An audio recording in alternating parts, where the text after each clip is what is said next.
Hoje é domingo, dia 18 de abril de 2021. E o tema que estudaremos na nossa lição da Escola Sabatina será Yahvé e Aliança Abraâmica.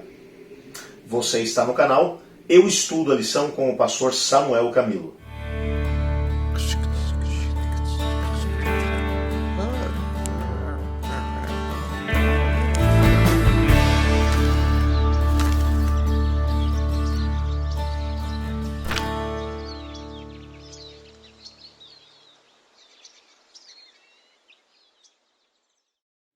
O texto que serve como base para o nosso estudo de hoje é Gênesis capítulo 15, verso 7, que diz assim: O Senhor disse também, eu sou o Senhor que o tirei de Ur dos Caldeus, para lhe dar essa terra como herança.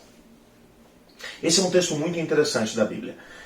Nesse texto o Senhor Deus está reafirmando a sua aliança com Abraão. O Senhor Deus fez a aliança com Abraão, ou ele estabeleceu os princípios da aliança com Abraão, a partir de Gênesis capítulo 12. Nós aqui estamos no capítulo 15. Esse é o momento em que a aliança, os termos da aliança foram apresentados a Abraão. A gente vai ter a possibilidade de poder estudar um pouco mais desse capítulo durante essa semana. Esse texto começa mencionando que ele é o Deus que havia tirado Abraão de Ur dos Caldeus.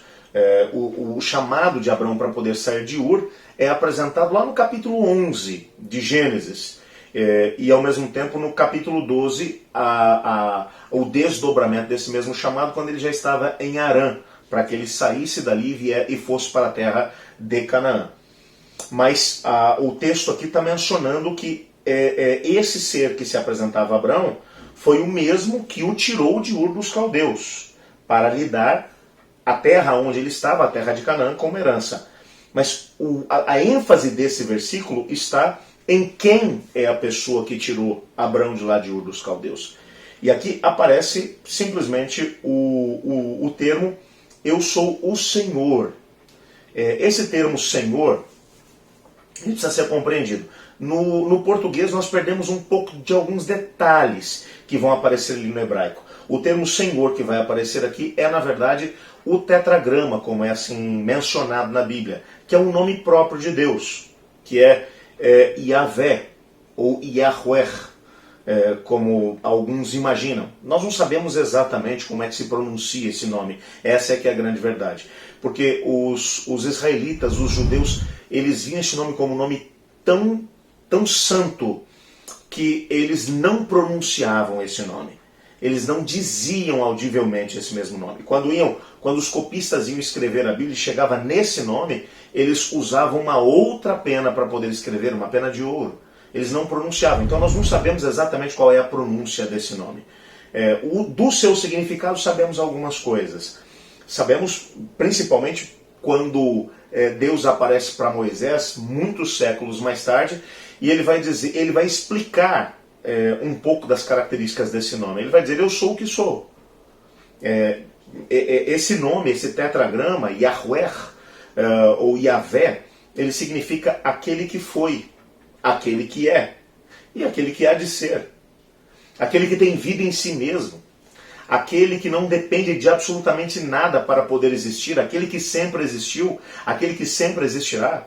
Portanto, há um significado muito amplo e muitas das prerrogativas divinas, que são exclusividades de Deus, como a sua onipotência, a sua onipresença, a sua onisciência, é descrito através desse nome. Sem sombra de dúvida, é um dos nomes mais ricos que existem na Bíblia. Deus vai agora utilizar esse mesmo nome para poder se apresentar a Abraão. Ele já havia chamado Abraão lá atrás, mas essa é a primeira vez que ele vai se apresentar a Abraão como o Yahweh, como o Yahvé, como aquele que é, aquele que era, aquele que há de ser, como aquele que tem vida em si mesmo. Por que esse nome é tão importante? O nome nas culturas antigas, ele tinha um significado muito intenso. Quando você associa, por exemplo, uma pessoa, um personagem ao seu nome, normalmente o seu nome está ligado a um aspecto do seu caráter ou alguma coisa que ele fez. Os nomes lembram pessoas que levantaram algumas bandeiras, como por exemplo, o nosso guia de estudos vai apresentar alguns nomes. O que é que você lembra, por exemplo, quando você ouve o nome Albert Einstein? Com certeza você vai lembrar de um matemático, de um físico famosíssimo que estabeleceu teorias complexas para explicar o nosso universo. Martin Luther King Jr., o grande defensor das causas racistas ou antirracistas da América do Norte, um indivíduo tremendo. Mahatma Gandhi, Dorcas, cada um desses nomes nos lembra, de alguma forma, alguma coisa que o personagem fez. Há um texto que vai aparecer aqui no nosso guia de estudos, que é do Comentário Bíblico Adventista, volume 1, na página 555, que diz assim: nos tempos bíblicos, as pessoas do Oriente Próximo atribuíam grande importância ao significado dos nomes. Para os hebreus, o nome sempre foi um indicativo das características pessoais ou do pensamento e das emoções de quem dava o nome, e às vezes das circunstâncias em que ele era dado. É por isso que às vezes quando acontecia, por exemplo, uma mudança muito grande na vida de uma pessoa, o nome da pessoa era mudado. Como, por exemplo, quando Deus vai chamar Simão. Jesus foi chamar Simão. Jesus olha para ele e diz assim, ó, o seu nome a partir de agora vai ser Pedro. Houve uma mudança tão grande na vida de Simão, que era só um pescador, que Jesus mudou o significado desse nome para Pedro. E posteriormente ele vai fazer um jogo de palavras com esse mesmo nome, vai dizer, tu és Pedro, e sobre essa pedra edificarei minha igreja. O nome Pedro significa um seixo pequenino. E o termo pedra que é usado aqui é, na verdade, Petra, que é um outro termo grego. Petra é uma rocha enorme. E o nome Pedro é Petros, que significa um seixo pequenino. E Deus diz assim, tu és o Petros, mas sobre essa Petra, tu és um seixo pequeno, mas sobre a rocha, que é Cristo Jesus, eu vou edificar a minha igreja. O Senhor Jesus mudou o nome do Pedro. E muitos nomes eram modificados quando algumas características, algumas circunstâncias da vida eram também igualmente mudadas. Deus agora, quando vai estabelecer uma aliança com Abraão, ele queria que ele soubesse com quem ele estava se relacionando, com quem ele estaria estabelecendo essa aliança. Ele estava estabelecendo aliança com aquele que é eterno, com aquele que tem poder em si mesmo, que tem vida em si mesmo, com aquele que é onipotente, onipresente, onisciente. Tudo isso estava embutido no nome de Deus.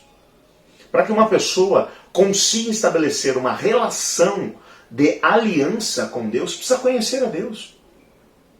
É exatamente por isso que Jesus Cristo nos Evangelhos, ele disse, conhecereis a verdade vos libertará. Mas a verdade, no contexto bíblico, ela tem um nome. A verdade é Cristo Jesus. E Jesus disse, eu sou o caminho, a verdade e a vida. Ninguém vai ao Pai senão por mim. Portanto, antes de você poder conseguir estabelecer uma relação de aliança com alguém, você precisa conhecer essa pessoa. Por isso, a grande ênfase que é dada no contexto do Novo Testamento e do Antigo Testamento é na relação. Nós tivemos a oportunidade na semana passada de analisar indivíduos como Noé, que foi um homem que foi conhecido como alguém que andou com Deus. E vimos que ele igualmente seguiu os passos de um dos seus ancestrais, que foi o próprio Enoque, que andou com Deus e já não era porque Deus o tomou para si. Ele foi arrebatado.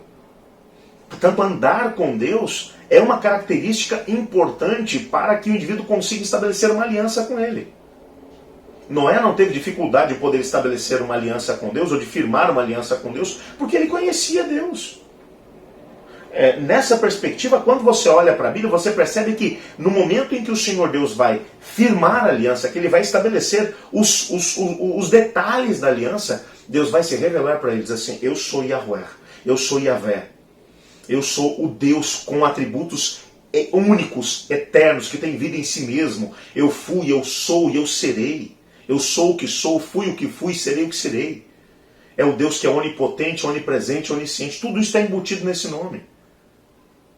Portanto, a grande necessidade que nós temos hoje, e muitas pessoas têm dificuldade de poder estabelecer uma relação com Deus, de aliança com Deus, porque não o conhecem. Por isso, a grande luta que precisamos ter na nossa experiência é para podermos conhecer a Deus. É tanto que na própria oração sacerdotal de Jesus, Jesus disse, Pai, eu quero que eles te conheçam como eu conheço. E que eles sejam um comigo como eu sou um contigo.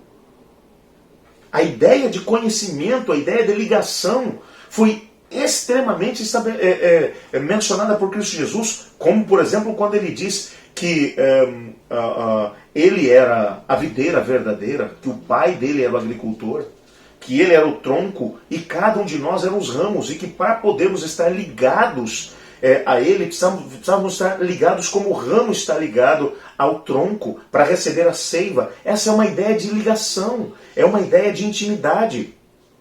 Como, por exemplo, quando Jesus disse, se vocês quiserem ter vida, vocês precisam comer a minha carne e beber o meu sangue. É a ideia de intimidade, de ser um com Cristo Jesus. A maior parte das pessoas tem dificuldade de estabelecer uma aliança com Cristo porque não o conhecem, porque não gastam tempo com Ele. E muito das razões pelas quais a própria Igreja de Deus tem perdido tanto poder é exatamente pelo fato de que não tem gasto tempo suficiente conhecendo a Cristo Jesus, andando com Ele. A primeira coisa que Deus fez antes de poder estabelecer a aliança com Abraão foi se apresentar para ele, para que ele pudesse conhecer verdadeiramente quem era o Deus com quem ele iria se relacionar e estabelecer uma aliança. Eu gostaria de pedir a Deus para que Ele me ajudasse a crescer no conhecimento de quem Ele é. E você? Ore comigo por isso. Senhor, ajuda-nos a podermos Te conhecer cada vez mais. E estabelecemos uma aliança verdadeira com o Senhor. Nos colocamos em Tuas mãos, Pai, no nome de Jesus. Amém. Eu estudo a lição. E você?